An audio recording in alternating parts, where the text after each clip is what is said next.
بسم اللہ الرحمن الرحیم والصلاة والسلام علی سیدنا محمد وآلہ وصحبہ اجمعین۔ سید ندیم نے سبق کے مقدمے کا مطالعہ جاری رکھتے ہیں۔ فرما رہے ہیں کہ اب پچھلی خطبات کی بنیادی خصوصیات بیان کر رہے ہیں۔ تو پہلی جو خصوصیت بیان کی جس کو پچھلی دو نشستوں میں ہم نے دیکھا وہ یہ تھا کہ جو سائنس، مذہب و فلسفے اور علم و عمل میں جو تضاد ہے یہ دو ہی ہے، علامہ اقبال نے اس کو دور کرنے کی کوشش کی ہے سید ندیم نیازی صاحب کے خیال میں کامیابی کے ساتھ۔ اور دوسرا اب خطبات کا کی خصوصیت بیان کر رہے ہیں، یہ کنٹریبیوشن جو ہے اس کا عمومی وہ یہ ہے کہ ثانیاً اسلامی فکر کی روایت پھر سے تازہ ہوئی تو خطبات ہی کی بدولت، یعنی مسلمانوں نے فکر کرنا یعنی فلسفہ وغیرہ چھوڑ دیا تھا تو علامہ اقبال کے بعد سے تو یہ مبالغہ اظہار ہے، نہ مسلمانوں کو بھی فکر کرنا چھوڑا تھا اور نہ خطبات کا اتنا اثر ہے جتنا یہ فرما رہے ہیں۔ مترجم نے عرض کیا تھا کہ فلسفے کا نشو و نما بجز ایک استثناء کے ان قوموں میں ہوا جن کا نظر یا تو وثنی تھا یا ثانوی تھا۔ اب یہ انہوں نے بتایا نہیں کہ یہ پچھلی بار ہم نے دیکھا تھا، اس کو یہ نہیں بتایا کہ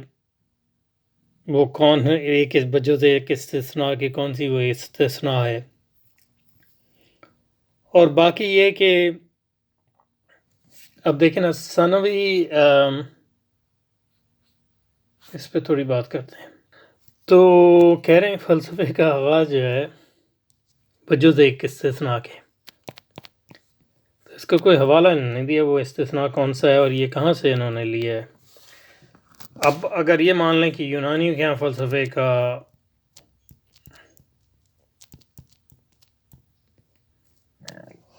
آغاز ہوا تھا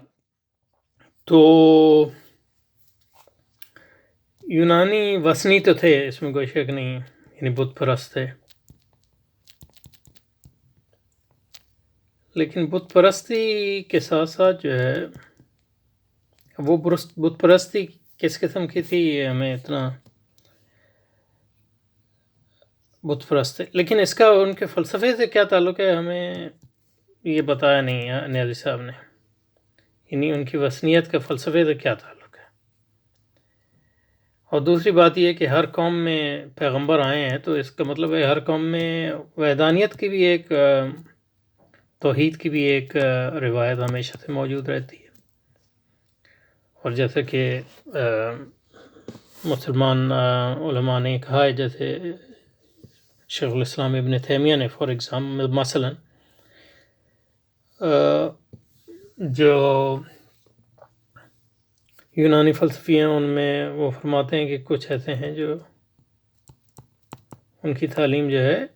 انبیاء کی تعلیم سے قریب تر ہے، یعنی مثلا آپ کہیں افلاطون وغیرہ یا سقراط وغیرہ، اس کے برعکس جو ماقبل سقراطی فلسفی ہیں ان کے بارے میں مطلب یہ کہہ سکتے ہیں کہ ان کی جو انبیاء کی تعلیمات سے دوری اور بہت زیادہ ہے، اور تو یہ کہنا کہ یونانی کے فلسفے کا اگر آغاز مان لیں تو یونانی وثنی تو تھے لیکن اس میں دو باتیں، ان کے ہاں وحدانیت کی بھی روایت تھی، اور دوسرا یہ ہے کہ یہ نہیں بتایا کہ فلسفے کا وثنیت سے کیا تعلق ہے، یہ نہیں، اور یہ مطلب یہ جو دعویٰ کر رہے ہیں اس کا مقصد کیا ہے یہاں ابھی پتہ نہیں چل رہا تو۔ اور دوسرا اب ثانویت جو ہے وہ کہتے ہیں ڈوئلزم کو، یعنی یہ کہنا کہ کائنات کی دو بنیادی اجزاء ترکیبی ہیں، اور وہ ایسے ہیں کہ وہ ایک دوسرے سے بالکل متضاد ہیں، یعنی ایک دوسرے میں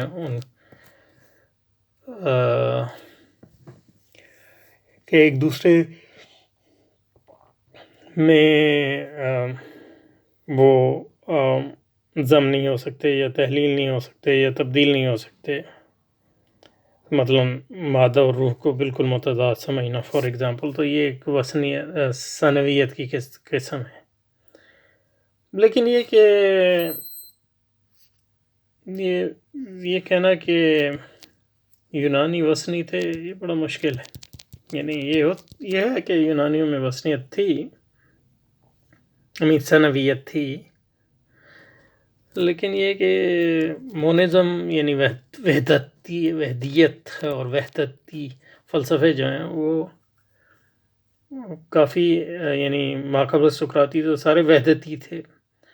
اور افلاطون اور ارسطو میں جو ہے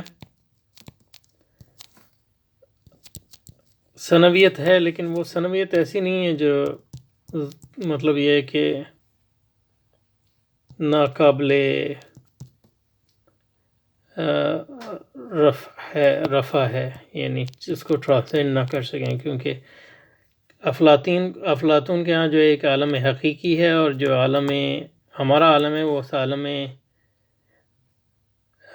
حقیقی کا پرتو ہے. تو اس کا مطلب ہے عالم تو ایک ہی ہے، یہ اس کا پرتو ہے. تو یہ ایک ڈوگولزم تو ہے، ایک ثنویت ہے، لیکن اس ثنویت کو مطلب ایسا نہیں کہہ سکتے کہ یہ کوئی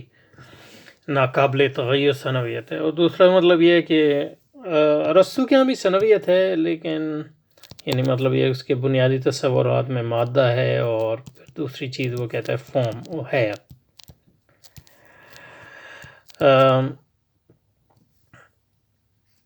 لیکن اس میں قابل غور بات یہ ہے کہ جو مادہ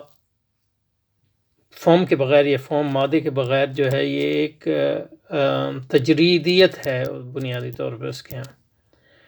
کیونکہ جو بھی ہمارے پاس چیزیں دنیا میں موجود ہیں وہ مادہ اور حیات ان میں ایک ساتھ ہے. تو اس لحاظ سے نہیں کہہ سکتے کہ مادہ اور فارم بالکل ایک دوسرے سے متضاد ہیں. اور دوسرا اس کے ہاں جو ہے جو ہے دوسری ثنویت جو ہے پوٹینشیلٹی یعنی بالقوہ، اور ایکچویلٹی یعنی بالفعل، یہ ایک اس کے ہاں ثنویت ہے. لیکن یہ کہ ایکچولیٹی اور پوٹینشیلٹی کو بنیادی یعنی ان میں بنیادی تضاد نہیں کہہ سکتے، کیونکہ جو ایکچول ہوتا ہے وہ پوٹینشیل ہی سے آتا ہے. اور تیسری بات اس میں یہ ہے کہ مطلب یہ ہے کہ اس کا جو خدا کا تصور ہے وہ خدا جو ہے ایکچول ہے یعنی بالفعل ہے، اور پھر جو ہے وہ صرف فارم ہے یعنی حیات ہے. اور پھر کائنات جو ہے اسی سے آتی ہے ساری، یعنی اس نے مادہ تو نہیں بنایا، یہ تو اس لحاظ سے مادے کا خالق تو نہیں ہے، لیکن اس مادے پر جو اس کا حکم چلتا ہے. تو اس کا مقصد یہ ہے کہ جو کائنات کا جو سورس ہے، جو حرکت کی اور ترکیب کی، وہ ساری ایک ہے، یعنی خدا سے ہی چلتی ہے. تو اس لحاظ سے اس نظام کو مکمل طور پہ یعنی ثنوی نہیں کہہ سکتے. اور تو یہ میری کوئی سمجھ میں نہیں آیا کہ یہ کیا اس سے نتیجہ نکالنا چاہتے ہیں، لیکن ہو سکتا ہے آگے جو ہے اس کی تشریح جو ہے کریں. تو ثانیاً اسلامی فکر کی روایت پر سے تازہ تو خطبات کو مترجم نے عرض کیا تھا کہ فلسفے کا نشو و نما وجود ایک استثناء کے ان قوموں میں ہوا جن کا نقطۂ نظر وثنی تھا یا ثنوی تھا. لہذا انہوں نے یا تو زمان و مکان کی دنیا کو باطل ٹھہرائے یا حقیقت کو دو متضاد اور متصادم اجزاء میں تقسیم کر دیا. اب اس میں بھی اب یہ لہذا کا مقصد یہ ہے کہ اس لہذا سے مترشح یہ ہوتا ہے کہ وہ کہہ رہے ہیں کہ یہ جو میں نے پہلے کہا اس سے یہ چیز جو ہے نکلتی ہے. تو یہ کچھ واضح نہیں ہے کہ وثنیت یا ثنویت کو کو ماننے سے جو ہے زمان و مکان کی دنیا کو باطل کیسے ٹھہرانا؟ یعنی مطلب یہ کہ زمان و مکان جو ہے نہ تو ثانوی یعنی بت پرست یہ تو نہیں کہتے تھے کہ زمان و مکان باطل ہے، اور نہ تمام ثانوی فلسفے یہ کہتے ہیں کہ زمان و مکان کی دنیا جو ہے باطل ہے۔ تو یہ حقیقت کو دو مترجم میں تھے۔ تو اگر آپ ثانوی ہیں تو حقیقت دو متضاد اور متصادم اجزاء میں ہے، لیکن یہ کہ متضاد ہو سکتا ہے، لیکن ثانوی کا مطلب یہ نہیں ہے کہ وہ متصادم بھی ہوں۔ اور اس سے حیات انسانی کے لیے افسوسناک نتائج مرتب ہوتے ہیں۔ وہ کیا ہیں؟ مطلب یہ کہ یعنی مطلب یہ کہ وثنی یونانی وثنی تھے اور ثانوی بھی تھے کچھ لحاظ سے، یا ایرانی جو تھے وہ ثانویت مان تھی۔ تو مطلب کیا حیات انسان کے لیے افسوسناک موضوع؟ تو یہ فرما رہے نہیں ہیں، ابھی تک نہیں فرمایا۔ یعنی ان افسوسناک نتائج کا یہ ثانویت سے تعلق ہے، یہ وثنیت سے تعلق ہے، یہ فلسفے سے تعلق ہے، اور فلسفے کے ان دونوں سے کیا تعلق ہے، یہ کوئی واضح نہیں ہے۔ اس سے حیات انسان کے لیے جو افسوسناک نتائج مرتب ہوئے ان کا ذکر بے سود ہے۔ اللہ یہ کہ ہمارا دل و دماغ اب بھی یہ ان تفریحات سے پوری طور پر آزاد نہیں ہوا جو ہماری کم نظری یا سوء فہم نے قائم کر دی ہے۔ یعنی مطلب یہ کہ مادہ اور روح کے درمیان تو یہ سوء فہم ہے۔ کیسے؟ مطلب یہ کہ سمجھ میں نہیں آ رہا کیوں سوء فہم ہے۔ برعکس اس کے مسلمانوں کی دنیا توحید کی دنیا تھی، لیکن اب یہاں دیکھیں توحید کا ایک نیا معنی انہوں نے نکال لیا، اور اس میں مطلب یہ کہ معتزلہ کے ہاں سے جو ایک پریسیڈنٹ یا اس کی ایک نظیر ملتی ہے کہ مطلب یہ کہ توحید کے معنی کو یہاں وہ وحدت کے معنی میں لے رہے ہیں، لیکن توحید وحدت سچ نہیں ہے۔ مطلب توحید کا مطلب یہ نہیں ہے کہ دنیا کا جو مادہ ہے وہ ایک ہے، یہ توحید کا مطلب یہ نہیں ہے کہ مادہ اور روح میں کوئی تضاد نہیں، یہ دو ہی نہیں ہے۔ توحید کا مطلب تو یہ ہے کہ جو کائنات کا خالق ہے وہ ایک ہے، اور حقیقت یہ ہے کہ مطلب اسلام میں بھی ایک ثانویت ان معنوں میں ہے کہ دیکھیں نا، اسلام میں جو ثانویت ہے وہ بڑی گہری ہے ان معنوں میں کہ مطلب یہ کہ اب یہ کہہ رہے ہیں کہ مطلب یہ کہ اس ثانویت جو ہے وہ ڈیزاسٹر، یعنی اس کے لیے نتائج بڑے برے نکلتے ہیں، جس کا ذکر انہوں نے کیا وہ کون سے نتائج ہیں، لیکن یہ کہ اور کہہ رہے ہیں کہ اسلام توحید ہے، اور توحید کو وہ ثانویت کے، لیکن یہ توحید کا مطلب یہ ایک گمراہ کن تصور ہے، کیونکہ دیکھیں نا ثانویت جو ہے وہ ہے ڈوئلزم، اور اس کی ضد جو ہے وہ مونزم ہے، وحدیت۔ اور تو بطور مسلمان مطلب یہ کہ اگر آپ فلسفی ہیں، مسلمان فلسفی ہیں، مسلمان فزسٹ ہیں، میرے خیال میں اس سے کوئی فرق نہیں پڑتا کہ آپ وثنی ہیں یا وحدیت والے ہیں، اس کا توحید سے کوئی تعلق نہیں ہے جہاں تک میری سمجھ، کیونکہ توحید کا تو مطلب ہے خالق کی ذات ایک ہے، اس میں کوئی اب اور دوسری بات یہ کہ اسلام میں وثنیت ثانویت یعنی ہے گہری، اسلام میں بھی ڈوئلزم ثانویت، مثلا خالق اور مخلوق کے درمیان، خالق اور مخلوق کے درمیان کوئی مطلب یہ بالکل متضاد چیزیں ہیں، اور ان کے تعلق ہے کہ مخلوق کو خالق نے پیدا کیا، لیکن یہ کہ اس لحاظ سے یہ بالکل دو چیزیں، مخلوق جو ہے خالق نہیں ہے اور خالق مخلوق نہیں۔ تو اسلام میں یہ ثانویت تو موجود ہے۔ تو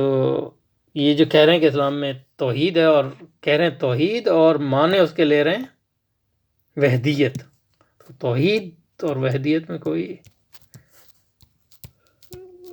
جو ہے استلزام نہیں ہے، اور حقیقت یہ ہے کہ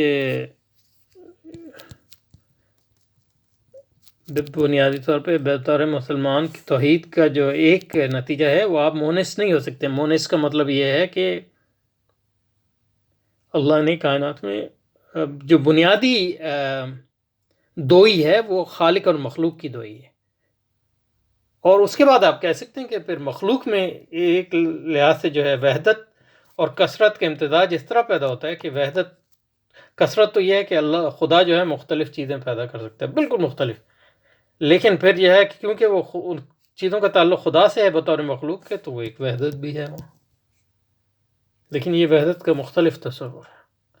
تو اس میں مطلب یہ ہے کہ یہ اعتزال کی، اور پھر مطلب یہ ہے کہ جدیدیت، اسلامک جدیدیت یا اسلامک ماڈرنزم جس کو کہتے ہیں، مسلم ماڈرنزم، اس میں اعتزال تو ظاہر ہے بہت اس کا گہرا اثر ہے۔ یعنی معتزلہ نے بھی توحید کے بارے میں اس قسم کی مطلب یہ ہے کہ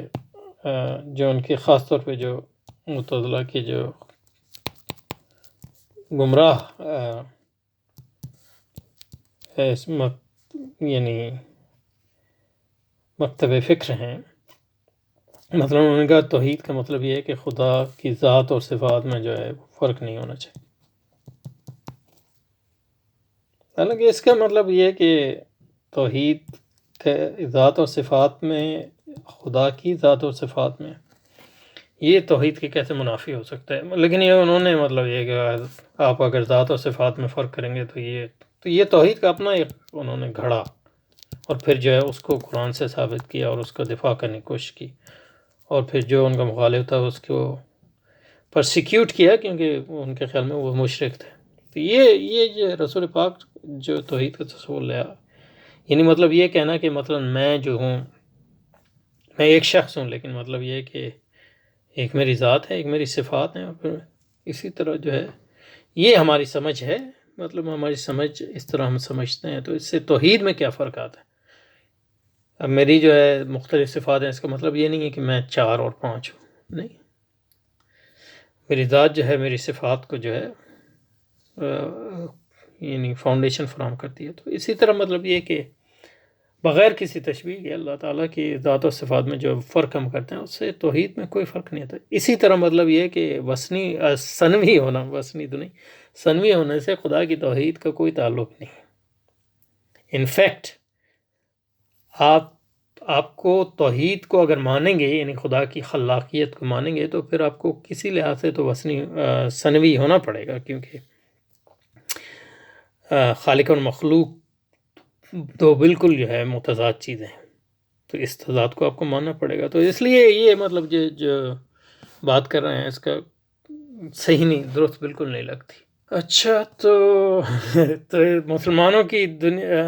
برعکس اس کے مسلمانوں کی دنیا توحید کی دنیا تھی، اور توحید سے یہاں انہوں نے مراد لے رہے ہیں وحدتیت، اور یہی وہ زندگی دوسرے پہلوؤں کی طرح فکر کا رخ بھی اس حقیقت کی طرف پھیر دیا کہ وثنی ثنوی فلسفے کی نظر جس معبودی وحدت پر ہے، اس کے ماوراء ایک اور وحدت بھی ہے، حقیقی وحدت، جو دراصل فکر کا مقصود اور جس کی عقل ترجمانی میں اس کی ذہنی کاوشوں کا اظہار، جس غور و تفکر میں اس کی صحیح قدر و قیمت ابھی تک متعین نہیں ہوئی۔ تو یہ جو بات کر رہے ہیں اس سے کچھ یعنی مطلب یہ ہے کہ بات آگے بڑھے گی، کیونکہ یہاں جو ہے وہ کہہ رہے ہیں کہ برعکس اس کے مسلمانوں کی دنیا توحید کی دنیا تھی۔ تو میرا خیال اس کو اگلی بار لیں گے، کیونکہ یہ ایک نئی بحث شروع ہو رہی ہے، تو یہاں رکتے ہیں انشاءاللہ۔ اور یہ اس میں جو ہے جو کچھ میں نے کہا اس کی تھوڑی سی وہ آگے مطلب یہ ہے کہ اس کا رد ہوگا، اور ان کی یعنی مطلب یہ ہے کہ نیازی صاحب کی پوزیشن ہو سکتا ہے ڈیفینڈیبل ہو جائے، یہ اس سے لگ رہا ہے جو ابھی میں نے پڑھا ہے، لیکن یہ کہ اس کو اگلی بار کریں گے انشاءاللہ۔